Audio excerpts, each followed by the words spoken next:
আসসালামু আলাইকুম। আশা করতেছি সবাই ভালো আছো। আজকে নবম দশম শ্রেণীর আ নবম দশম শ্রেণী বললে ভুল হয়। একদম হিসাব বিজ্ঞানের বেসিক, একদম হিসাব বিজ্ঞান যার দ্বারা শুরু হয়, সেই হিসাব দ্বারা আজকে শুরু করব এর বেসিক দ্বারা। মূলত এটা একটা বেসিক ক্লাস।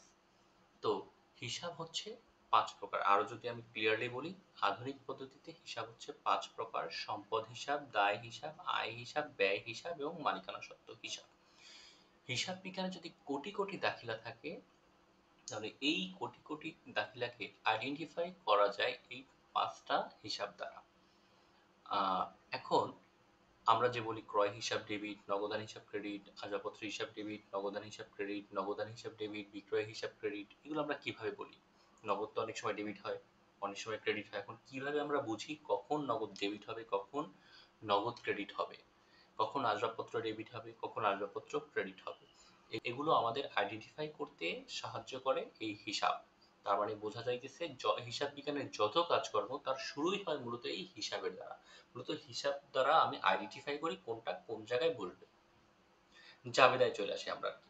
আচ্ছা, এখন এই হিসাব বোঝার আগে আমরা এই পাঁচটা হিসাবের আবার দুইটা ভাগে ভাগ করা যায়। পাঁচটা হিসাবকে: সম্পদ এবং ব্যয় বাড়লে ডেবিট, কমলে ক্রেডিট; অন্যদিকে আয়, দায় এবং মালিকানা সত্ত্ব বাড়লে ক্রেডিট, কমলে ডেবিট। আচ্ছা, এরপর পরবর্তীতে আমরা দেখতে পাচ্ছি যে পণ্য কি। আচ্ছা, পণ্য কি এর আরেকটা প্রশ্ন হইতে পারে, পণ্য বা মাল কি? পণ্য বা মাল এই দুইটা হইতেছে এমন একটা সাবজেক্ট বা জিনিস যা নিয়ে কোনো ব্যবসা প্রতিষ্ঠান ব্যবসা পরিচালনা করে। যেমন এখানে বলা আছে চাল বিক্রেতা, ডাল বিক্রেতা, তেল বিক্রেতা। তাদের জন্য ওই তেল, চাল, ডালটাই হইতেছে পণ্য। তার মানে তারা যদি বলে যে পণ্য ক্রয় করা হলো, তার মানে আমাদের বুঝতে হবে সে যেই সাবজেক্ট নিয়ে ব্যবসা করতেছে ওই সাবজেক্টে, যেমন চাল, ডাল বা তেলই ক্রয় করলো। এখন আমরা ব্যয় দিয়ে শুরু করব। তো এখানে বলা আছে ব্যয় দিয়ে শুরু করার কারণ হচ্ছে কারণ ব্যয়টাই আমাদের বেশি ব্যবহার করা হয় হিসাব বিজ্ঞানে। এখানে বলা আছে নগদে পণ্য ক্রয় ১০,০০০ টাকা। নগদে যদি পণ্য ক্রয় করি আমাদের এক হয় হচ্ছে ক্রয় হয়, দ্বিতীয় হচ্ছে নগদ টাকা চলে যায়। এখন প্রশ্ন হইতে পারে, ক্রয়ের ঠিক ডান পাশে আমরা দেখতে পাইতেছি যে ব্যয় বৃদ্ধি। ব্যয় বৃদ্ধি কিভাবে হইল? ক্রয় করলাম, ব্যয় বৃদ্ধি কেন? নগদ টাকা গেছে তাই কি ব্যয় বৃদ্ধি? না। নগদ টাকা গেছে তাই ব্যয় বৃদ্ধি না। ক্রয় এর জন্য ব্যয় বৃদ্ধি পাওয়ার মূল কারণ হইতেছে ক্রয়টাই একটা ব্যয়। ক্রয়ই একটা ব্যয়। যেমন তুমি পণ্য ক্রয় করলা ১০,০০০ টাকার। এখন তোমার আবার মনে হইল যে না, আমার পণ্য ১০,০০০ টাকার ক্রয় করছি, আমার আরো কিছু পণ্য ক্রয় কর। আরো সহজভাবে ভাষায় যদি বলি, তোমার বাবা তোমাকে বললো যাও তুমি ৫ কেজি চাল কিনে নিয়ে আসো। তুমি ৫ কেজি চাল কিনে নিয়ে আসলা ৪০০ টাকা দিয়া। বাসায় আসার পর তোমার মা তোমাকে বললো, বাবা একটা কথা বলতে তো ভুলে গেছি, আমার ঘরে তেলও নাই, তুমি তেল নিয়ে আসো। তখন তুমি কি করলা? আরো ২০০ টাকার তেল নিয়ে আসলে। তাহলে তোমার কাছে এখন তুমি মোট কত টাকার খরচ করলা? প্রথমে ৪০০ টাকা, তারপরে ২০০ টাকা। মানে ব্যয় বাড়লো না কমলো? ব্যয় কিন্তু বাড়লো। আবার যদি ক্রয় করো ডাল, ব্যয় বাড়বে। আবার যদি লবণ ক্রয় করো, ব্যয় বাড়বে। তার মানে কি বোঝা গেল? ক্রয় করলে আমার ব্যয় বৃদ্ধি পাবে। এখন প্রশ্ন হচ্ছে ব্যয় কোনটা? আমি যে নগদ টাকা দিয়ে কিনলাম ওইটা কি আমার ব্যয়? না। ওই যে চাল ক্রয় করলাম ওই চাল ক্রয়টাই ব্যয়। আমি আবারও বলতেছি যে আমি যে ক্রয় করলাম ওই ক্রয়টাই আমার একটা ব্যয়। নগদ টাকা যে গেল ওইটা ব্যয় না। এইখানে হচ্ছে অনেকেই ভুল করে। নগদ টাকাটা যায় সেইটা ব্যয় না। দুইটা ভিন্ন জিনিস, আলাদা করে দেখতে হবে ভিতর থেকে। ক্রয় আলাদা জিনিস, নগদ আলাদা জিনিস। ক্রয় করলাম এই জন্য ক্রয় হিসাব ডেবিট, মানে ব্যয় বৃদ্ধি পাইল। আর নগদ টাকা দিলাম, এখন নগদ টাকা নাও দিতে পারতাম, চেকে টাকা দিতে পারতাম। যাই হোক, তো নগদে টাকা দিলাম আমি, এই জন্য নগদান হিসাব ক্রেডিট। যদি ব্যাংকে দিতাম তাহলে চেকে দিতাম তাহলে ব্যাংক ক্রেডিট হইতো আমার, কারণ ব্যাংক থেকে টাকা কমতো। দুইটাই আমার সম্পদ।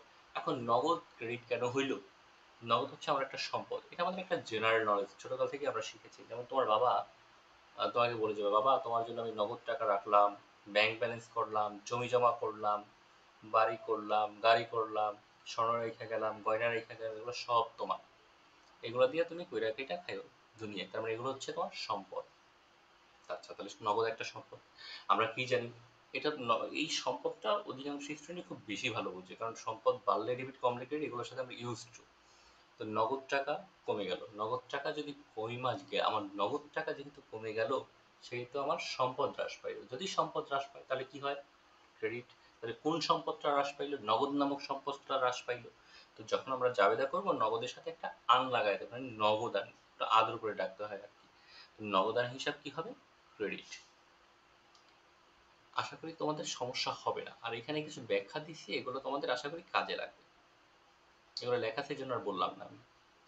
এইবারে আমরা শিখব বেতন প্রদান।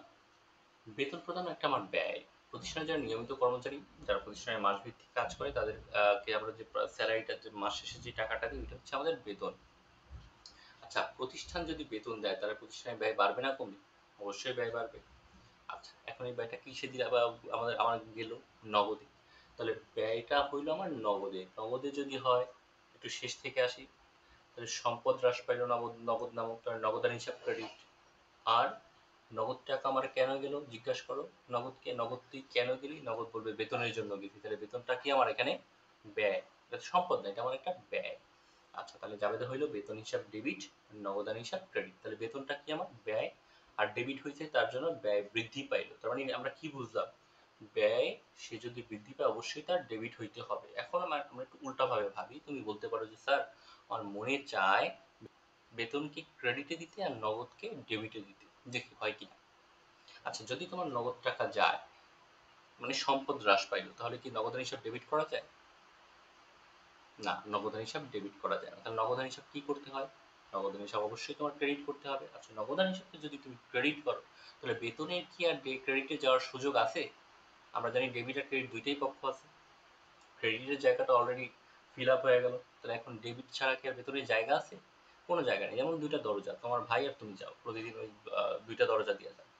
যদি কেউ একটা দরজা দিয়ে যায়, ওই দরজাটা সে লক করে, মনে করে সেই দরজাটা হচ্ছে ক্রেডিটের। এখন ডেবিটের দরজা ছাড়া কি তোমার আর যাওয়ার কোনো উপায় আছে? কোনো উপায় নাই। সুতরাং বেতনের যাওয়ার জন্য, মানে ব্যয়ের যাওয়ার জন্য, ওই ডেবিটের পথটাই রইল। তার মানে আমরা এর দ্বারা এইটাই বুঝলাম, যদি ব্যয় বৃদ্ধি পায় তাহলে অবশ্যই তার ডেবিটে যাইতে হবে, তাতে যেই প্রকারের ব্যয় হোক। আশা করি এটা বুঝছো তোমরা। এইবার আছে ভাড়া প্রদান। ভাড়া প্রদান 15,000 টাকা। আচ্ছা, ভাড়া যদি প্রদান করো, সেম একই জিনিস, ভাড়া নামক একটা ব্যয় বৃদ্ধি পাইল। 15,000 টাকা দিয়ে নগদ গেল, এটা ব্যয় না, ভাড়াটা আমার একটা ব্যয়। ভাড়া হিসাব কি হবে? যেহেতু ব্যয় বৃদ্ধি পাইল, ভাড়া হিসাব ডেবিট।